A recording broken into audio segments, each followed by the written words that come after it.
Testing, testing. 1, 2. Mic check. 1, 2, 3, 4. Testing, testing, testing. Oh, I'm gone.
Good afternoon, everyone.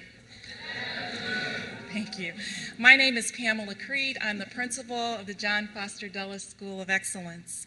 We are a first-year turnaround where every day we are striving to do exactly that, and that is to be excellent. I would like to extend a very warm welcome this afternoon to the Honorable Mayor Richard M. Daley, City of Chicago.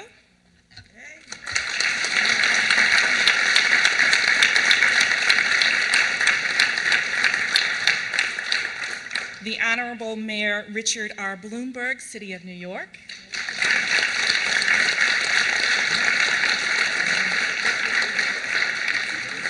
And we have a multitude of other guests that I would like to acknowledge at this time. Also with us today, we have Dr. Judith Rodin, President, Rockefeller Foundation.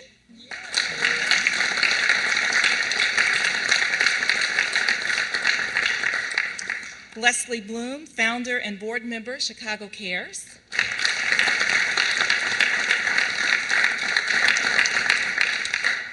With the City of Chicago, we have with us this afternoon Alderman Willie Cochran of the 20th Ward.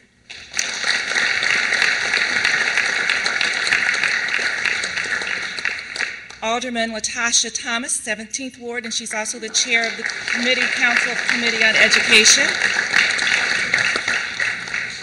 We have with us Ron Huberman, CEO, Chicago Public Schools.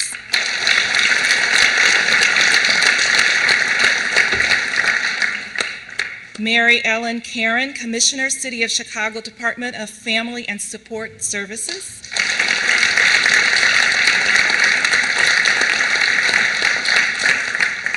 John Schmidt, Director, CPS Service Learning.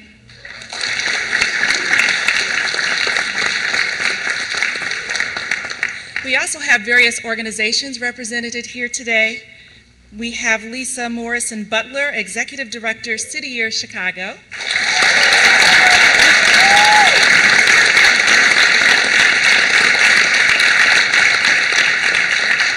Scott Lorenz, Executive Director, Chicago Cares.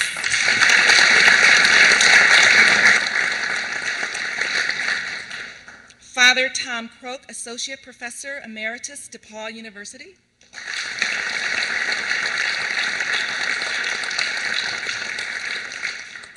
John Hostany, State Director, Corporation for National and Community Service.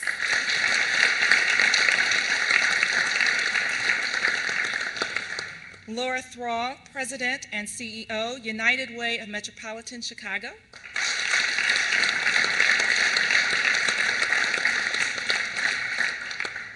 Kathy Engelken, Executive Director, Illinois Campus Compact at DePaul University.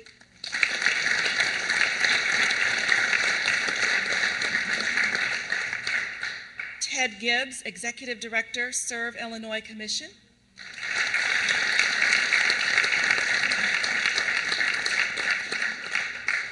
Valerie Lees, President and CEO, Donors Forum.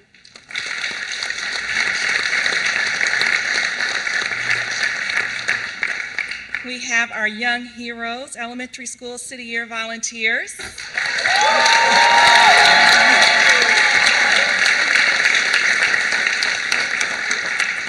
And our City Heroes, High School City Year volunteers.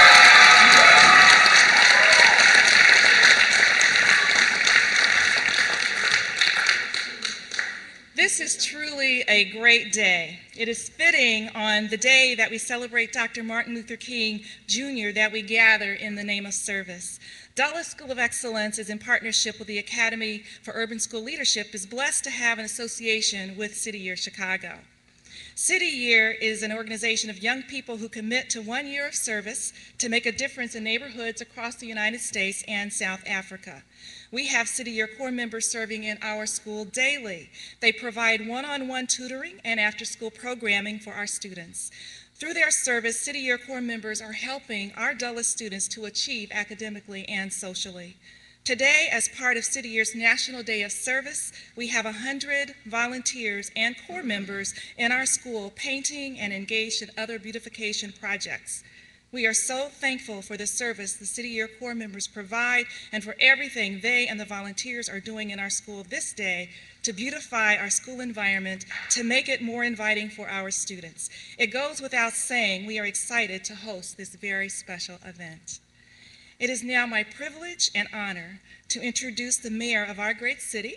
Mayor Richard M. Daley is a champion of education and service. His passion and commitment to both are widely known to the citizens of Chicago and beyond. How appropriate it is for this press conference to be held in our city. I present to you Mayor Richard M. Daley. Good afternoon. Also, I'd like to introduce Ron Huberman, our CEO for the Chicago Board of Education, who's been a tremendous job here in rebuilding the quality of education that we want to give to all our citizens. Today, we're honoring the life and legacy of Dr. Martin Luther King Jr.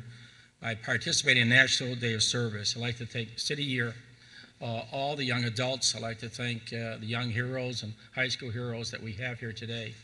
And I want to say to each and every one of you, all of you have a huge impact upon young people in our society. You don't realize when you come into a school or a community and not in volunteering in such a way that you have a role model attitude that young people can look up to you. It isn't the elected officials or those you may be reading in the newspapers every day. It's people like yourself who give their time and effort to change our society. And on behalf of all the citizens, I deeply appreciate all the volunteers, not only today, throughout the year here in the city of Chicago. I'd like to give you a round of applause and thank you. Thank you for what you're doing for your fellow citizens. I'm here to welcome Mike Bloomberg. Mike is a great mayor. I had the opportunity of meeting him a number of years ago when he was elected mayor of New York. And New York is just like Chicago. It is a city that is always changing. It's been an immigrant city. It's a city that's restoring. At the same time, it's the heartbeat of the nation as well. We have much in common. We have great financial districts. We have a great immigrant community. Mike has been the forefront of public education, reforming public education. He's been a great spokesman on behalf of anti-gun guns in our country. And just think, today we manufacture, we destroy more people by guns than the entire world. And he's been the forefront as the mayor and as a corporate citizen prior to that in regards to guns. In the environment, the same way. He's a great spokesperson on behalf of environment. The other thing he does, he brings mayors together. We all go there on many meetings to meet with him. And just a few months ago, I joined with about 20 other mayors from around the country that went there to talk about Cities of Service Coalition, to listen to mayors in the West Coast and the South, Midwest, and the East, and they talked about their projects. Leslie Bloom from Chicago Cares was with me at that time to talk about not only Chicago Cares, but City Year and all the other volunteer organizations here in the city of Chicago. And what came out of it is best practices. And only Mike could bring that out of people, mayors across the country. It's really important for us to be there. And besides that, we listened to one another. We came out with suggestions. And we had the privilege of meeting Dr. Judith Rudin, president of the Rockefeller Foundation. And other foundations and business leaders were there from New York City, which is really important. And that, coming out with an effort like that, proved that we can learn from one another when happening in other cities, and all the non-for-profits and all the volunteer organizations, how we can do a better job. And I have the privilege of meeting Mike because we go down to Washington, D.C. to bring common sense to our national capital in regards to putting people back to work, in regards to public education, in regards to the environment, in regards to, we believe, anti-gun legislation that is needed in our society. At the same time, talk about job training, rebuilding America internally, about training people to compete in a global market. And that's what Mike Bloomberg brings to Washington, also on behalf of other mayors. So it's my great honor to introduce my good friend, Mike Bloomberg. Mike.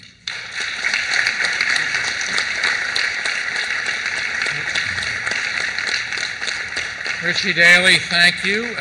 Thank you for inviting me here. And Principal Creed, thank you for having us. It's wonderful to be in a school again. I haven't been in a school in 2 days. Seriously, this is a great day. This is the day when an important day when we celebrate the life of Dr. Martin Luther King Jr. And as city year students here and across the nation are showing, the best ways to honor Dr. King's contribution to our nation is to make our own contribution in our own communities. And in the past 8 years, I've spent part of Martin Luther King Day with New York's City Year volunteers, but this year I've come to Chicago to join Mayor Daley and Judith Rodin of the Rockefeller Foundation to unleash the power of volunteers to tackle some of the toughest challenges facing cities across the nation. And as Richie said, we really are all in this together. Every city, no matter whether it's big or small, from east or west, north or south, they really all have very similar problems. We have economic problems, we have people that need help, we have volunteers who want to provide some of that help, but no ways to find where to go. The coordination problems are myriad, but we can do better. And President Obama, about a year ago, along with Congress, asked us to become a nation of service. And in answering that, Mayor Daley and myself and others got together and said, it's time to actually try to change the president's words into deeds, because it is at the city level where the elected officials really live with the public's problems. If you think about it, legislators and governors at state level, they go off to one city, typically not their own. In Washington, they go off from cities and states all around the country to another city that's not their own. But aldermen and the mayor in this city, or city council people and the mayor in New York, we live among the communities day in and day out, and we know what they need. And I think that Dr. King knew what they need. He really was an inspirational figure and an incredibly elegant speaker, but above all, he was a man of action. His actions encouraged others to work together and to forge the path to a better nation for all of us. The civil rights movement that Dr. King helped lead really made up for many small movements, made up of many small movements. There was a broad national coalition powered by local action, and that's exactly the model that we are trying to create to respond to the challenges of a new era. Last year, President Obama signed the Serve America Act. It was actually named after the late senator from Massachusetts, Ted Kennedy. It was a piece of legislation that aimed to encourage millions more Americans to serve each other. America's cities heard the call loud and clear, and last September, New York, Chicago, and 15 other cities, 17 in all, across the nation, launched the Cities of Service Coalition, and since then, I'm happy to report, our coalition has grown to 80 mayors representing 38 million people. It makes sense, yes, thank you. It makes sense that mayors would represent the next phase of the service movement in America because, as I said, they are natural problem solvers. They are the ones that are uniquely positioned to mobilize citizens at the local level. And to help America's cities fulfill the promise of Serve America Act, we invited cities to apply for funding through a competitive grant process. The Rockefeller Foundation, which has been our city's partner on so many innovative and groundbreaking initiatives, established a pool of $2 million in grants to help cities deepen their service efforts. And today we are here to announce the 10 winners. Each city will receive a grant of $200,000 to hire a chief service officer for a period of 2 years. Now, we have a chief service officer in New York City, a woman named Diane Billings-Buford, who, as far as I know, is the first chief service officer in the country. At least she claims to be, and I will back her up, you can rest assured. What does a chief service officer do, you may ask? Well, a chief service officer is someone who works hand in hand with the mayor to encourage service, increase volunteerism opportunities, and tailor volunteer efforts around the city's most pressing challenges. In New York, so far, our New York NYC service campaign, as we call it, has had some very promising results. Thanks to the Rockefeller grants, 10 other lucky cities will now be able to hire their dedicated leaders to develop and implement a comprehensive service plan. You should know that all told, 50 cities applied for grants of service, or these service leadership grants, and I think that that shows that there is a real appetite out there for creating a new model of service and a real desire to engage volunteers to help our communities get through this national recession. And I'm excited to announce that because of the incredible response we received for these grants, we're now going to award a second round of grants that will enable 10 more cities to hire a chief service officer, and these grants will be funded jointly by the Rockefeller Foundation and Bloomberg Philanthropies, which I'm so proud of. And more details will follow about how cities can apply in the next few months, but you can rest assured our coalition will be rolling out even more new ways to support our members. And when you read the proposals, it really is quite amazing. Out of the 50, the 10 that won were the 10 that were best, but there were an awful lot of great ideas.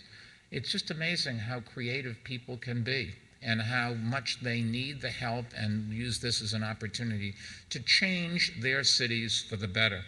In a minute, I'm going to introduce to you a friend of mine. We've known each other for so long, I don't call her an old friend. Now I call her a friend of long duration. Judith Roden is the president of the Rockefeller Foundation. She has just taken this foundation and done such a spectacular job with it. She will reveal all the winning cities, but I did want to announce just one of our winners, and that is our wonderful host, Mayor Daley, in the city of Chicago.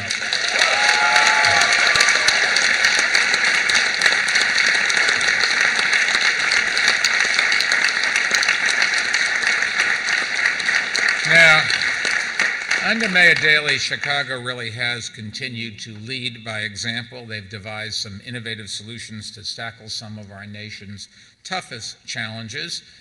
The only thing annoying about Mayor Daley is he does some of these things in Chicago before we do them in New York. But I'm not competitive at all. Don't get me wrong here. Seriously, Chicago is a role model. I've always thought that if you called Central Casting and said, "Send me a great mayor," Richie Daley would be the person that they would send. So, Mayor Daley, thank you. Congratulations on this latest honor. Thank you for having us. And here to tell us more about the grant program and the winning cities is the president of the Rockefeller Foundation and one of New York City's greatest friends and allies, Judith Roden. Thanks.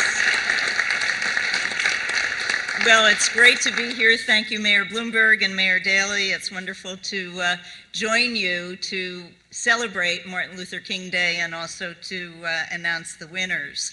I'm honored, actually, to be with two mayors who I think are incredible leaders, incredible urban innovators. They really understand how to bring about the forces of urban transformation. I think you in Chicago and we in New York are very lucky to have both of them.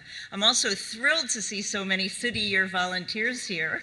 When I was president of Penn, we hosted the National City Year meeting in Philadelphia. I guess it was about 8 years ago. I still have my red jacket, which I wear all the time, so I see a sea of red jackets and I feel very much at home.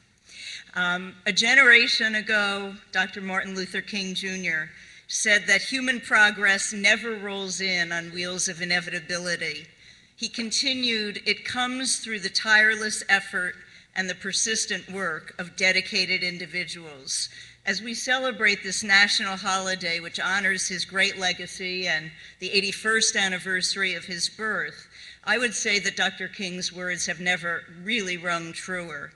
This is an era which is marked by financial crisis and structural deficits and budgetary shortfalls, and everyone is feeling some of the pain.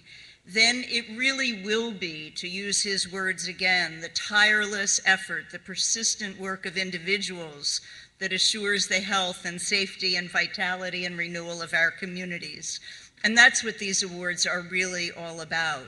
So with great pride, I announce the 10 inaugural winners who will help local leaders tap the power of that tireless effort and persistent work of their communities. In American cities large and small, we had applicants from all corners of this country, all size cities, and as Mayor Bloomberg said, really 50 very first-rate applications. So the winners are truly exemplary. Chicago, as you just heard, and the 9 others are Detroit, Los Angeles, Nashville, Newark, Omaha, Philadelphia, Sacramento, Savannah, and Seattle. What we saw in these applications really was a passion for service and an innovative mayor in each city eager to harness it. In each of these cities, the applications demonstrated that there are very active and very engaged citizens across the age spectrum, dreamers and doers who recognize that citizenship is really one way to give our communities what they need. It is a very significant measure of our actions to volunteer and to really work to give back. We see this as a very exciting urban innovation to put to the local leaders, the mayors, as Mayor Bloomberg said, who really understand with their community members, with other elected officials, what the communities need. And then to have this chief service officer to enable the mayor's office to bridge between volunteers who want to do good and the recognition of what are the most impactful opportunities to make a difference.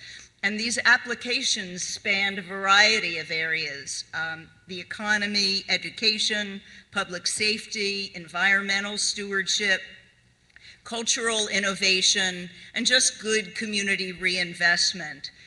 They were all, as I said, really terrific.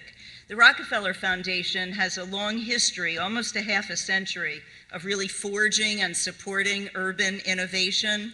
We actually supported the establishment of the field of urban theory and design in the late 1950s.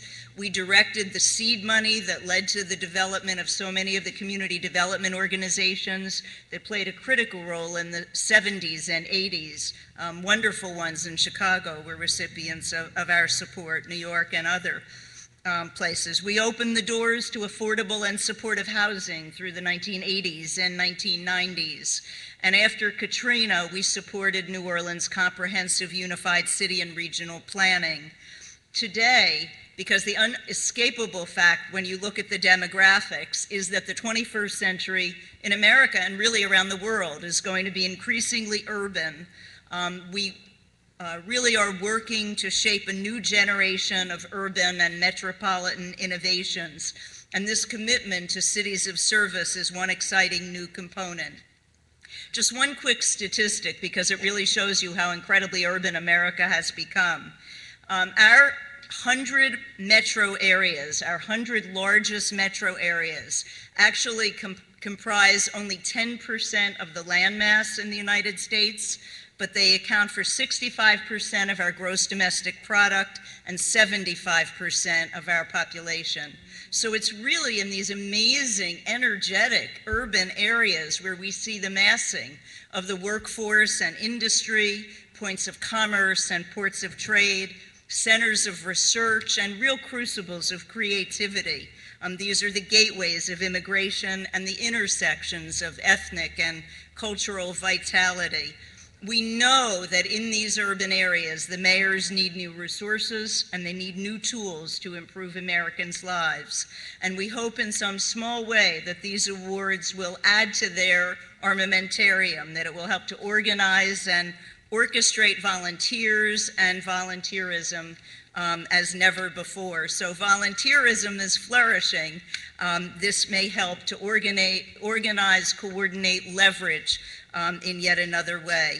As Mayor Bloomberg said, we had so many great applicants and we have so many more we know are out there waiting that we are going to run another competition later in the year, and with another $2 million we'll be able to select another 10 cities. So we're very, very much looking forward to this catching on. This is a movement which is catalyzed by all of you and led by the mayors, and really a gift to the citizens of the United States. So thank you for participating in all of this. It's my pleasure to turn this back to Mayor Daley.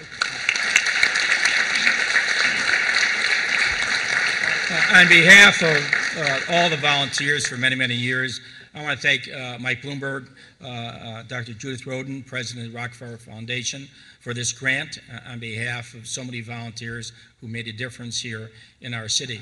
But sitting back there, I was thinking of Dr. Martin Luther King legacy, and what it is the generosity of America.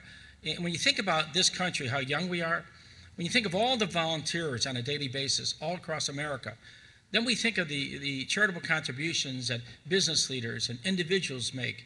And just hearing what has taken place in Haiti, how many people have made contributions out of America. If you take all the contributions, if you take all the volunteers in 1 year, we give more money from this country to charity than the entire world. You ask yourself, why? Why is America so different? It is amazing. Why do we stand out even today? When people tell me this is a global economy, why does America, why are they so generous, not only here, but throughout the world, of their time and effort? And what you see in Haiti, you see doctors and volunteers and nurses, and people have been down there prior to it. It is amazing. Only the United States of America does that. That, to me, represents, no other country does that, and that is the uniqueness and the difference of America to the rest of the world, the generosity. And I firmly believe that that's a legacy of Dr. Martin Luther King Jr., his whole legacy of what he died for and the causes about what we're doing today. And my great honor, introduced Leslie Bloom, who was a co-founder of Chicago Cares a number of years ago. I always say that. She started this with an idea of Chicago Cares. And Saturday, over 4,000 volunteers were all over the city, again, and helping us here in the city of Chicago. She's a wonderful citizen, one who truly cares, and truly represents what America is about, how people do get involved in causes to make a difference in one's life. Leslie?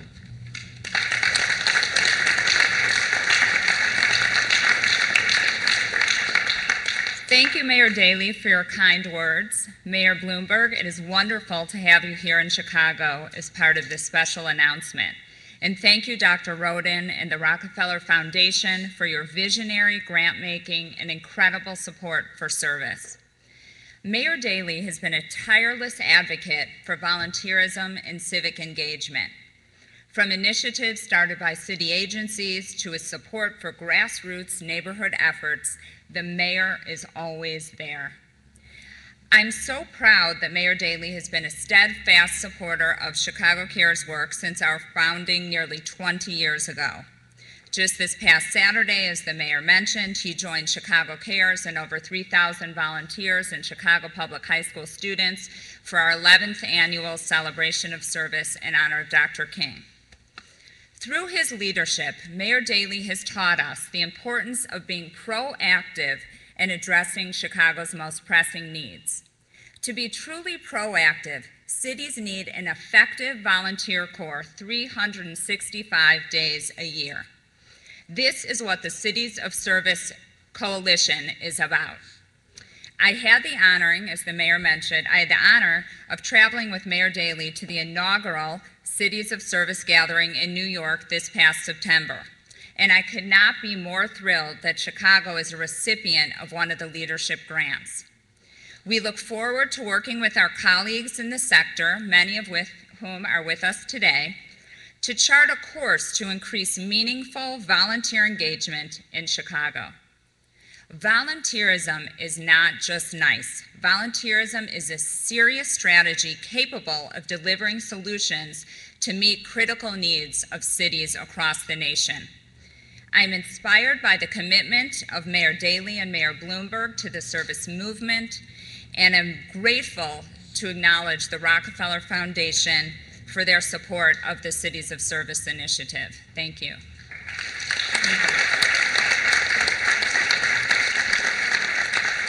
Questions on topic?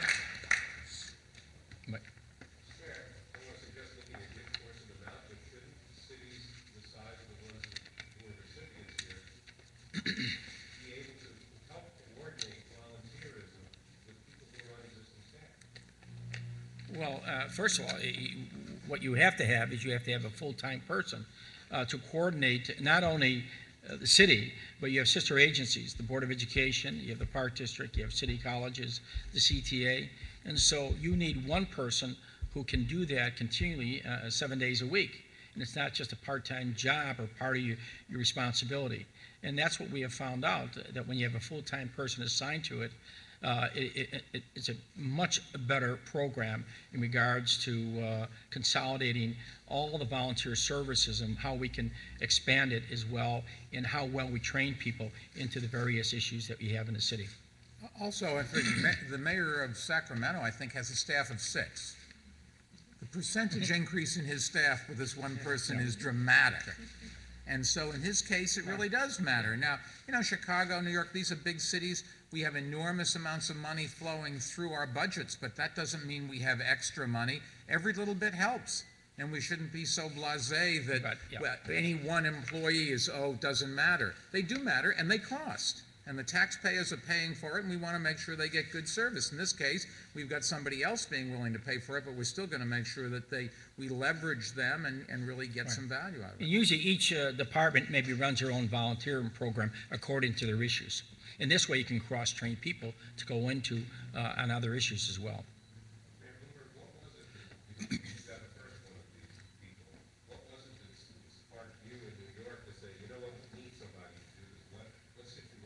I can tell you exactly. It came from President Obama talking about we should be a nation of service, and my first deputy mayor, Patty Harris, who's standing in the back there, said, like everything else, if the president asks us to do something, those aren't meaningless words, we should do it. So we put together a group, and we went out and hired a woman to run it. We've raised a lot of money privately so that we have some people, they get a $10,000 a year stipend, but they work 24 hours a day, 7 days a week for a year as professionals. They're well trained to go out to other organizations, to volunteer organizations, and show them how to put together a board of directors, show them how to get an accounting system, show where they can get discounts on services, how they can coordinate and all that sort of thing. And we've got tens of thousands of people who signed up. We help convince seniors to take their flu shots. We help plant trees. We help people paint their roofs white.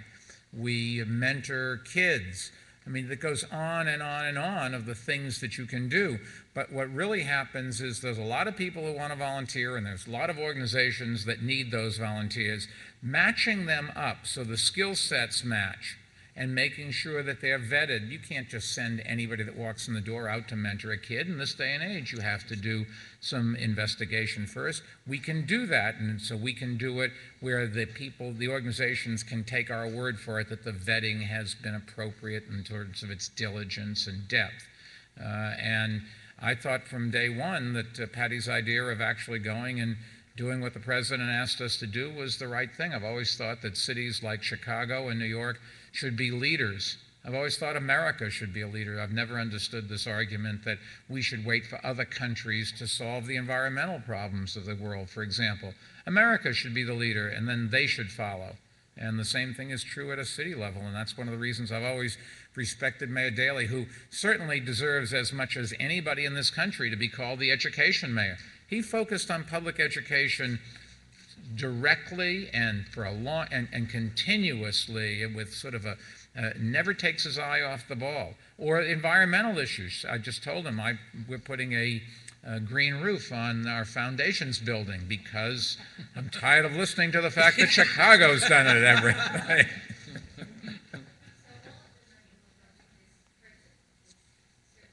Yes, I believe so. Yeah, Judith, are there specific terms, or that's the way this is intended to use it? No, it's a 2-year. It can be used in any way, but obviously the salary benefits and whatever are a piece of that. If there's additional funds, it would be up to each city to figure out how to do it. It's just about getting leverage. Here, all the great work is being done. Let's leverage it, and really let's use this money to catalyze the effort. You know, two specific programs that President's going to help and rescue the other to help people recover from the recession. So you will create larger groups of volunteers Well, of course, at risk youth, you have to have, as talked about, you have to vet all the volunteers working with any of our young people in the city. That is. Then you have to train the people working with them, and that will be part of it. Yes.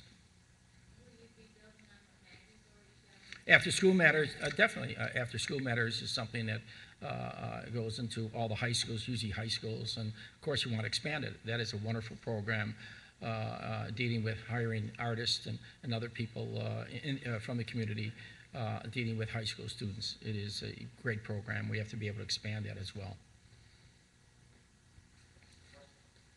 Let me just add one thing that I tried to say before, that mayors are on the ground where the needs are and can customize solutions to real-world problems. And I think this is just another way to take that to an even more local level. In every community, there are volunteer organizations that understand that specific community, which may be just 1,000 or 2,000 people, whereas Richie deals with millions and I deal with millions. So as you get down there, you really can customize the service, and by empowering people and making them more efficient so they can actually do things, we really can make this country a heck of a lot better. This morning I attended Isaiah Thomas, the Thomas family. His mother died at 93, and she was a great West Side woman. She was a lady of sorrows. She ran the community center. She was a great volunteer in CAPS, a great volunteer in just steering young people the right way. She had a large family, about 7 or 8, 9 children, but she was a wonderful mother. And attending the service this morning, going there and you see many, many people from the community that she touched over many years on the west side of the city of Chicago.